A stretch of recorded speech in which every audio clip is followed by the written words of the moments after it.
अब हामी simulation and मोडलिङको part 2 हेर्न गइरहेका छौँ र यो पार्ट 2 भित्र स्पेसल्ली हामीसँग रहेका टपिक्सहरू analog computer, different analog method, hybrid simulation, feedback system, simulation time and simulation clock, त्यसै गरेर एराइभल प्रोसेस, त्यसै गरी सर्भिस मेकानिजम, क्यू क्यारेक्टरिस्टिक्स, त्यसपछि क्यू डिसिप्लिन, एराइभल प्रोसेस जसभित्र Poisson process, non stationary Poisson process, त्यसै गरेर मोन्टे कार्लो सिमुलेसन्स, यी टपिक्सहरू पढ्न गइरहेको छौँ। आउनुहोस् सुरु गरौँ।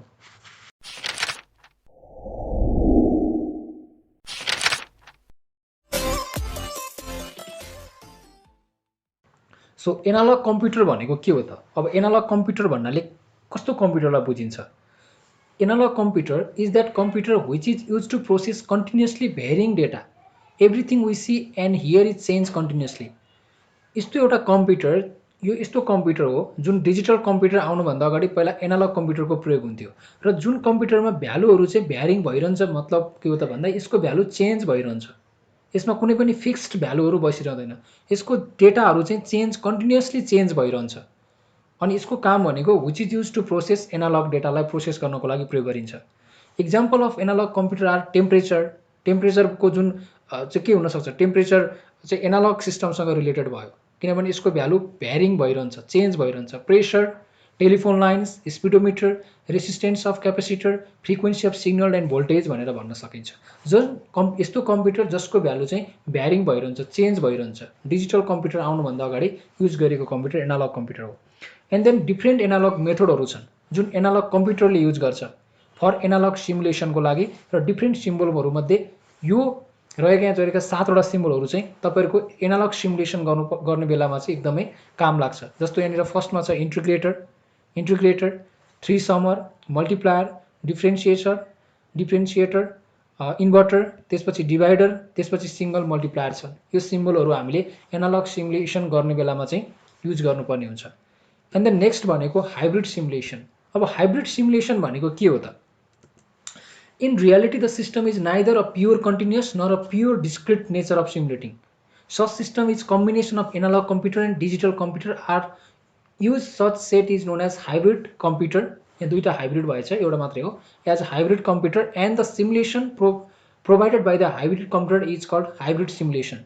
यसको मतलब के हो त भन्दाखेरि यस्तो सिस्टम जुन कन्टिन्युअस पनि छैन, कन्टिन्युअस सिस्टम र डिस्क्रिट सिस्टमको बारेमा हामीले डिस्कस गरिसकेका छौँ। यस्तो सिस्टम जुन कन्टिन्युअस पनि छैन, प्योर कन्टिन्युअस पनि छैन, प्योर डिस्क्रिट पनि छैन। यो कम्बिनेसन अफ एनालग कम्प्युटर र डिजिटल कम्प्युटरको के हो? कम्बिनेसन हो। त्यस्तो सेटलाई हामी हाइब्रिड कम्प्युटर भन्छौँ। जुन कम्प्युटर एनालग कम्प्युटर र डिजिटल कम्प्युटरको कम्बिनेसनलाई हाइब्रिड कम्प्युटर भन्ने भयो। र त्यसको सिमुलेसनलाई चाहिँ प्रोभाइडेड बाई द हाइब्रिड कम्प्युटरले जुन सिमुलेसन प्रोभाइड गर्छ त्यसलाई हामी हाइब्रिड सिमुलेसन भन्छौँ। सिम्पल डेफिनेसन छ, या पढ्नुभयो भने नि तपाईँहरूले बुझ्न सक्नुहुन्छ। And then major difficulty of using hybrid simulation is that is required high speed converter to transform signal from analog to digital and then digital to analog, vice versa भनेको त्यही कुरा हो। यसलाई चाहिँ सिग्नललाई चाहिँ एनालगबाट डिजिटलमा र डिजिटलबाट एनालगमा सिग्नल कन्भर्ट गर्नको लागि चाहिँ हाई स्पिड कन्भर्टर चाहिन्छ। यो चाहिँ भनेको एउटा मेजर डिफिकल्टी भयो हाइब्रिड सिमुलेसनको लागि। एन्ड देन नेक्स्ट भनेको feedback system. What is feedback system? यो वर्डबाट नै बुझिन्छ फिडब्याक भनेको के हो। ओके, यसको डेफिनेसन हेरौँ। The system takes feedback from the output that is coupled with output भनेको हुन्छ। That is input is coupled with output. Feedback भनेको तपाईँको आउटपुट आइसकेपछि त्यो आउटपुटलाई फेरि पुनः इनपुटको रूपमा प्रयोग गर्नु, त्यसलाई फिडब्याक सिस्टम भनिन्छ। Example can be heat monitoring and control system. मैले ए र बीको भ्यालु जोडेर सी निकालेँ भने अब मैले फेरि अर्को अपरेसन गर्नुपर्ने बेला सी चाहिँ मैले एज अ इनपुटको रूपमा प्रयोग गर्छु, त्यसलाई भनिन्छ feedback system. And then simulation टाइमको बारेमा कुरा गर्न गइरहेको छौँ। What is simulation time? Okay, simulation time is the amount of time spent on simulating a model. एउटा सिमुलेटिङ अ मोडल गर्दाखेरिको, एउटा मोडलको सिमुलेसन गर्दाखेरिको लाग्ने टाइम। जस्तो तपाईँले एउटा मैले इक्जाम्पल दिएको थिएँ भन्दा अघिल्लो भिडियोमा कि एउटा गोल्ड स्टार एउटा सुजको एउटा कम्पनीको चाहिँ मैले त्यसको सिमुलेसन गर्नु पऱ्यो भने त्यसको पर्टिकुलर एक जोडी गोल्ड स्टार जुत्ता म किन्छु, त्यसपछि ती जुत्ताहरू म लगाएर त्यसको सिमुलेसन गर्ने हो। तर त्यो पुरै सिस्टमको म गर्न सक्दिनँ। मोडलको सिमुलेसन गर्नु भनेको नै सिस्टमको सिमुलेसन गर्ने हो र त्यो मोडलको सिमुलेसन गर्न लाग्ने टाइम भनेको नै सिमुलेसन टाइम हो। अनि यहाँ model analyst also use the simulation time to time spend of a signal instance in simulation log in a time series chart भनेको छ। यो मोडल एनालिस्टले पनि एउटा सिमुलेसन टाइम युज गरेको हुन्छ भनेर भन्न खोजेको छ। यहाँ पढ्दाखेरि स्पष्ट भयो। त्यसपछि सिमुलेसन टाइम पछाडि सिमुलेसन क्लक भनेको हुन्छ। There are 3 types of simulation clock in model analyst. तीनटा कुन टाइपको क्लक हो त? एउटा भनेको built in clock, this is the default simulation clock जुन सिमुलेसनसँग डिफल्ट हुन्छ। त्यसपछि इन्टरनल सिमुलेसन क्लक, यो क्लक चाहिँ specially design to precisely control the simulation time, सिमुलेसनको टाइमलाई प्रिसाइजली कन्ट्रोल गर्न युज गरिन्छ। त्यसैगरी मोडल बेस्ड क्लक भनेको चाहिँ हामीले चाहिँ मोडल बेस्ड क्लक सिलेक्ट गर्न सक्छौँ if you are making the property as the time value tag definition of simulation configuration गरेर यसरी तीनटा क्लकहरू छुट्याएको छ। एउटा बिल्ट इन क्लक, एउटा इन्टरनल सिमुलेसन क्लक र अर्को मोडल बेस्ड क्लक भनेको छ। त्यसभन्दा पछाडि एराइभल प्रोसेस भनेको के हो? यो पनि एउटा इम्पोर्टेन्ट टपिक छ। What is arrival process? यसको डेफिनेसन हेर्नुभन्दा पहिला एउटा पिक्चरबाट डिफाइन गर्न सकिन्छ यसलाई। यतापट्टि यहाँ क्यू भनेर भनेको छ एन्ड देन यतापट्टि एक्टिभिटी भनेको छ। क्यू भनेको के हो त भन्दा एउटा लाइन हो र त्यो लाइन हुँदै कुनै पनि कस्टमर एक्चुअल काम गर्ने ठाउँमा पुग्छन्, that is known as the server. यो एक्टिभिटी भनेको सर्भर हुनसक्छ, यसलाई एराइभल प्रोसेस भनिन्छ। ठिक छ। कुनै पनि कस्टमर सर्भिसको लागि आइरहेको छ भने त्यसलाई एराइभल प्रोसेस भनेर भन्न सकिन्छ। Arrival process that can be सिङ्गलमा पनि आउन सक्छ, एउटा मात्र कस्टमर आएको हुनसक्छ, ग्रुपमा आएको हुनसक्छ, वान एट अ टाइम हुनसक्छ, डिफ्रेन्ट वेबाट कस्टमर आउन सक्छ। ठिक छ। कस्टमर आउने प्रोसेस भनेको that is the arrival process. Customer लाइनमा किन आउँछ? कुनै पनि कस्टमर हामी कुनै पनि लाइनमा गएर किन बस्छौँ? जस्तो मुभीको टिकट लिँदाखेरि हामी लाइनमा छौँ भने त्यस पछाडि कुनै अब्जेक्टिभ हुन्छ। ठिक छ। त्यस कारणले गर्दाखेरि क्यू भनेको द्याट इज लाइन र त्यो लाइनमा कस्टमर बस्ने काम भनेको चाहिँ एराइभल प्रोसेस भनेर सिम्पल यसको डेफिनेसन तपाईँहरूले बनाउन सक्नुहुन्छ। ओके, अब एराइभल प्रोसेसको डेफिनेसन हेरौँ। जस्तो हाउ कस्टमर्स एराइभ्स, इक्जाम्पल सिङ्गल आएको हो कि ग्रुपमा आएको, त्यसलाई ब्याच अथवा बल्क एराइभल्स पनि भनिन्छ। त्यसपछि there is a finite population of customer छ कि होइन, अथवा इन्फाइनाइट नम्बर अफ पपुलेसन छ, त्यो कुरालाई पनि हामीले हेर्नुपर्छ। कति कस्टमर त लाइनमा आइरहेको छ तर त्यो आइरहेका कस्टमर फाइनाइटमा छन् कि इन्फाइनाइटमा छन् भन्ने कुराको बारेमा पनि थाहा पाउनु पऱ्यो। एन्ड देन नेक्स्ट स्टेप्स भनेको हाम्रो सर्भर मेकानिजमको बारेमा पढ्नु, सर्भिस मेकानिजमको बारेमा पढ्दैछौँ। सर्भिस भन्ने बित्तिकै यहाँ वर्डबाट नै बुझिरहेको छ। यसको डेफिनेसन अब हेर्छौँ हामी। How long the service will take, service लिनको लागि त्यसले कति टाइम लगाउँछ भन्ने कुराको बारेमा छ, जसलाई हामी द सर्भिस टाइम डिस्ट्रिब्युसन भन्छौँ। त्यसपछि the number of servers available, कतिवटा सर्भर छन्। त्यसपछि सर्भर आर इन सिरिजमा छन् अथवा server has a separate Q छ अथवा प्यारललमा छ भन्ने कुराको बारेमा हेर्छौँ। यसलाई सर्भिस मेकानिजमभित्र यो पर्ने भयो। त्यसभन्दा पछाडि क्यू क्यारेक्टरिस्टिक्स छ। यसभित्र बाकिङ, रिनेजिङ र जोइकिङ भनेर चाहिँ यो तीनटा टाइप्समा छ। फर्स्ट भनेको के हो त भन्दाखेरिमा जस्तो यहाँनिर तपाईँले चाहिँ बाकिङभित्र चाहिँ customers deciding not to join the queue if it is too long, एकदमै लामो छ भने कस्टमर त्यहाँनिर आउँदैनन् भनेको क्यूको क्यारेक्टरिस्टिक्सभित्र पहिलो भनेको बाकिङ छ। एकदमै पाथ लामो छ भने त्यहाँ कस्टमर आउँदैन भनेको छ। र अर्को रिनेजिङ भनेको चाहिँ customer leave the queue if they have waited too long for the service, सर्भिसको लागि एकदम लामो समय बस्नुपर्छ, पाथ त छोटै छ तर सर्भिसको लागि लामो समय बस्नुपर्छ भन्ने आउँदैनौँ, यसलाई रिनेजिङ भनेर भनिन्छ। अर्को जोइकिङ भनिन्छ, customer switch between queues if they think they will get serve fast by so doing, भनेको एउटा लाइनमा बसिरहेको कस्टमर अर्को लाइनमा जाने भयो, यदि त्यो सर्भिस चाहिँ फास्ट पाइन्छ भने तिनीहरूले के गर्ने भयो त भन्दाखेरिमा लाइन चेन्ज गर्ने भयो। त्यो कुराको बारेमा हामीले बुझ्न सक्छौँ।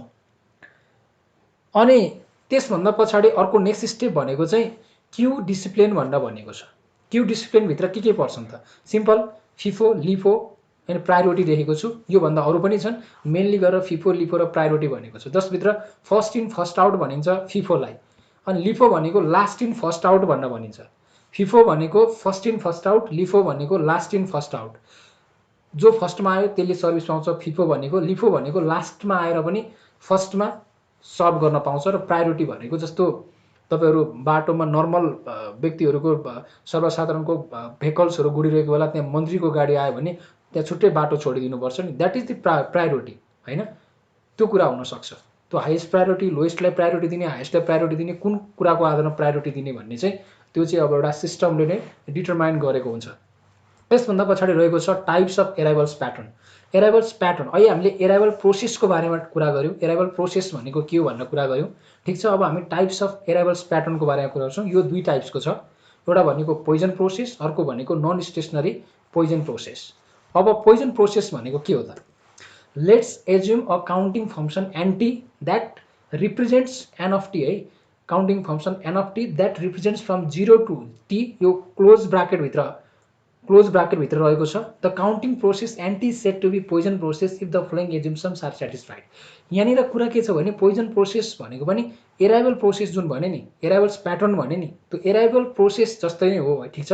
अब पोइजन प्रोसेसभित्रको यसले यी तीनटा स्टेप्सहरू सेटिस्फाई गर्यो भने मात्रै पोइजन प्रोसेस भन्न मिल्छ। ती तीनटा स्टेप्सहरू के हुन् त? Let's see, arrivals occur one at a time, एउटा मात्रै अकर हुनु पर्यो एट अ टाइममा। नो ब्याच प्रोसेस भने एकैचोटि बल्क अफ कस्टमर्सहरू आउन पाएन। दोस्रो स्टेप भन्छ NFT as stationary increment. Stationary increment भने के हो त भन्दा ब्राकेटभित्र लेखेको छ arrivals are completely random without rush or slack period भनेको छ, कम्प्लिटली ऱ्यान्डम हुनु पर्यो। अनि थर्ड भनेको चाहिँ एन्टी एज इन्डिपेन्डेन्ट इन्क्रिमेन्ट भनेको छ। एन्टी भनेको इन्डिपेन्डेन्ट इन्क्रिमेन्ट हुनु पर्यो, ठिक छ। भन्न खोजेको arrivals in future should not affected by the number of arrivals in past, एकअर्का बिचमा इन्डिपेन्डेन्ट हुनु पर्यो। पास्टमा आएको एराइभल्स, पास्टमा भएको एराइभल्सले फ्युचरमा इफेक्ट गर्नुहुन्न, त्यसलाई गर्नु भएन, त्यसलाई इन्डिपेन्डेन्ट इन्क्रिमेन्ट भन्यो। त्यसपछि स्टेसनरी भनेको के हुनु, ऱ्यान्डम हुनु पर्यो without rush or slack period भनेको छ। त्यसपछि वान एट अ टाइम हुनु पर्यो, यसलाई पोइजन प्रोसेस भन्छ। र नेक्स्ट भनेको नन स्टेसनरी पोइजन प्रोसेस, जसलाई सर्ट फर्ममा एनएसपीपी भन्न सकिन्छ। सो यसको डेफिनेसन के त? The counting process N of T is said to be Poisson process होइन है, यहाँ नन स्टेसनरी पोइजन प्रोसेस हो, यो पोइजन प्रोसेस भएछ। Said to be non stationary Poisson process if the following assumptions are satisfied भनेको छ। अब म भन्दैछु फर्स्ट स्टेप र सेकेन्ड स्टेप दुईवटा दिएको छ। एराइभल्स occur one at a time, अगाडिको जस्तै छ, केही पनि फरक छैन। नो ब्याच प्रोसेस, एउटा स्टेप यो हो। र NT has independent increment, arrivals in future should not be affected by number of arrivals in past. यो भनेको दुईवटा स्टेप सेम छ, तर यसमा स्टेसनरी इन्क्रिमेन्ट आवश्यक छैन, ठिक छ।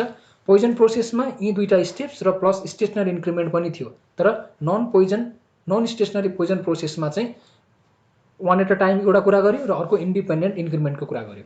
र specially it is use for situation in which arrivals rate changes during period of interest. जस्तो एकदमै एराइभल्स रेटहरू चेन्जेस भइरहेको हुन्छ इन्ट्रेस्ट चेन्ज हुँदाखेरि। जस्तो मिल टाइम फर रेस्टुरेन्ट, रेस्टुरेन्टमा जाँदाखेरि मिल टाइम फर रेस्टुरेन्ट भनेको रेस्टुरेन्टमा कोही व्यक्ति जाँदाखेरि एज पर देयर इन्ट्रेस्ट होइन, इन्ट्रेस्टको आधारमा उनीहरूको एराइभल्स घटबड हुन सक्ने भयो। And that is known as the non stationary Poisson process. Stationary छैन भन्न खोजेको, ठिक छ। अब एन्ड देन नेक्स्ट टपिक रहेको छ मोन्टे कार्लो सिमुलेसन। यो सिमुलेसन भन्ने, सिमुलेसन एन्ड मोडलिङ भन्ने सब्जेक्टभित्र रहेको यो मोन्टे कार्लो सिमुलेसन एकदमै इम्पोर्टेन्ट टपिक रहेको छ। सो यसलाई अलिकति ध्यान दिएर हेर्नु होला। मोन्टे कार्लो सिमुलेसनको डेफिनेसन हेरौँ। Monte Carlo simulation is a computerized mathematical technique to generate random sample data based on some known probability distribution for numerical experiment. यसले के गर्छ त भन्दा एउटा कम्प्युटराइज म्याथमेटिकल टेक्निक हो जसले चाहिँ ऱ्यान्डम स्याम्पल जेनेरेट गर्छ के को आधारमा भन्दा नोन प्रोबेबिलिटी डिस्ट्रिब्युसनको आधारमा। के को लागि भन्दा न्युमेरिकल एक्सपेरिमेन्टको लागि भन्न भनिन्छ। Computerise technique to generate the random sample based on known probability distribution for numerical experiment. अब नेक्स्ट पोइन्ट भनेको this method is applied to risk quantitative analysis and decision making प्रब्लममा। रिस्क क्वान्टिटेटिभ एनालाइसिसको लागि र decision मेकिङको लागि एकदमै use गरिन्छ। And then यो मेथडलाई चाहिँ 1940मा चाहिँ एटम बमको लागि चाहिँ युज गरिएको थियो र स्पेसल्ली यो मेथडलाई चाहिँ के कुरामा युज गरिन्छ भने we can make an estimate and uncertain decision such as weather forecast प्रेडिक्सनको लागि युज गरिन्छ, अनसर्टेन डिसिजनको लागि प्रयोग गरिन्छ। र अर्को स्टेप्स भनेको यो स्टोकास्टिक मेथड हो but sometimes also use for deterministic problem. Stochastic भए पनि डिटर्मिनिस्टिक प्रब्लमको लागि पनि हामी यसलाई युज गर्न सक्छौँ। र हामीसँग रहेको नेक्स्ट टपिक रहेको छ characteristics of Monte Carlo simulation. यो पनि एकदमै इम्पोर्टेन्ट रहेको छ। र फर्स्ट स्टेप्स भनेको its output must generate from the random sample. यसको आउटपुट ऱ्यान्डम स्याम्पलबाटै हुनुपर्छ, किनभने मोन्टे कार्लोले के गर्छ, मोन्टे कार्लो सिमुलेसनले ऱ्यान्डम स्याम्पल जेनेरेट गर्ने हो। एउटा यस्तो कम्प्युटराइज सिस्टम जसले ऱ्यान्डम स्याम्पल जेनेरेट गर्छ based on some probability distribution for numerical experiment. भनेपछि यसले ऱ्यान्डम स्याम्पल जेनेरेट गर्छ भने इट मस्ट आउटपुट पनि के को आधारमा हुनुपर्छ, ऱ्यान्डम स्याम्पल हुनुपर्छ, आउटपुट चाहिँ ऱ्यान्डम स्याम्पलबाटै हुनुपर्छ। त्यसपछि सेकेन्डमा it's input distribution must be known, input distribution हामीलाई थाहा भएको हुनुपर्छ। एन्ड देन थर्ड पोइन्टमा it result must be known while performing an experiment भनेको छ। यो तीनटा पोइन्टहरू यसको क्यारेक्टरिस्टिक्सभित्र पर्यो। र अर्को भनेको advantage of Monte Carlo simulation. What are the advantage of Monte Carlo simulation? First भनेको इजी टु इम्प्लिमेन्ट गर्न सजिलो छ। Provide approximate solution to mathematical problem, approximate solution दिन्छ, यसले एक्ज्याक्ट सोल्युसन चाहिँ दिँदैन है। अनि can be use for both stochastics and deterministic प्रब्लमको लागि प्रयोग गर्न सकिन्छ। त्यसपछि डिसएडभान्टेज अफ मोन्टे कार्लो भनेको के छन् त? फर्स्ट पोइन्ट भनेको time consuming as there is a need to generate large number of sampling to get desire output. हामीले ठुलो मात्रामा चाहिँ के गर्नुपर्छ भने स्याम्पल जेनेरेट गर्नुपर्छ to get the desire output. हामीले सोचे जस्तो आउटपुट प्राप्त गर्न large number of sample generate गर्नु पर्यो। त्यो कारणले गर्दाखेरि टाइम कन्ज्युमिङ प्रोसेस भयो। नेक्स्ट स्टेप्स भनेको the result of this methods are only एप्रोक्सिमेसन of true values, not the exact. यसले एक्ज्याक्ट भ्यालु दिँदैन। हुन त सिमुलेसन भनेको ऱ्यान्डम इनपुट लिन्छ, यसले सिमुलेसनले एक्ज्याक्ट आउटपुट दिन सक्दैन। मोन्टे कार्लो सिमुलेसनले पनि एक्ज्याक्ट भ्यालु दिन सक्दैन, यसले चाहिँ एप्रोक्सिमेट भ्यालु दिन्छ। अनि यसलाई चाहिँ हामी यसको डिसएडभान्टेजको रूपमा हेर्न सक्छौँ। सो यो लास्टको एउटा डायग्राम रहेको छ। फर्स्ट भनेको यसको यो इक्जाममा सोद्धाखेरि तपाईँहरूले यो मोन्टे कार्लो सिमुलेसनको डायग्राम बनाउनु होला। क्यारेक्टरिस्टिक्स सोध्न सक्छ, एडभान्टेज डिसएडभान्टेज सोध्न सक्छ, यसको डेफिनेसन सोध्न सक्छ र यो डायग्राम सोध्न सक्छ। सो डायग्राममा फर्स्टमा छ यहाँनिर डिस्ट्रिब्युसन इनपुट भनेको छ, and then sampling of random variables भनेर भनेको छ। त्यो ऱ्यान्डम भेरिएबलको एउटा स्याम्पलिङ छ। त्यसपछि यहाँनिर एक्सपेरिमेन्ट न्युमेरिकल प्रब्लम, त्यसमा एक्सपेरिमेन्ट गर्ने हो। त्यसपछि पर्फर्मिङ स्ट्याटिस्टिकल एनालाइसिस प्रयोग गर्ने र यहाँनिर सुरुकोलाई भन्छ डिस्ट्रिब्युसन इनपुट भन्यो। अनि इनपुट भेरिएबल र आउटपुट भेरिएबललाई चाहिँ हामीले के गर्छौँ त भन्दा एनालाइजिङ द मोडल गर्छौँ F equals to G of X, र जसभित्रबाट हामीले output result based on the स्ट्याटिस्टिकलमा बेस्ड हुन्छ। यो तीनटा स्टेप्सहरू स्पेसली राख्न सक्नुहुन्छ। Sampling of random variable, experimenting the numerical problem and performing statistical analytic. So यो भिडियोसम्ममा हामीले यसको सिमुलेसन इन मोल्डिङको पार्ट 2 लाई सकिसकेको छौँ र सम्भवतः मैले तपाईँहरूलाई सजिलो तरिकाबाट सिमुलेसन इन मोल्डिङको विभिन्न टपिक्सहरूलाई बुझाउने प्रयास गरेको छु। यो भिडियो हेरिसकेपछि भिडियोमा भएका केही कमी कमजोरीहरूलाई कमेन्ट सेक्सनमा राख्न नबिर्सनु होला र भिडियोलाई लाइक, कमेन्ट र च्यानललाई सब्सक्राइब गर्न नबिर्सनु होला। Thank you so very much for watching this video. Thank you.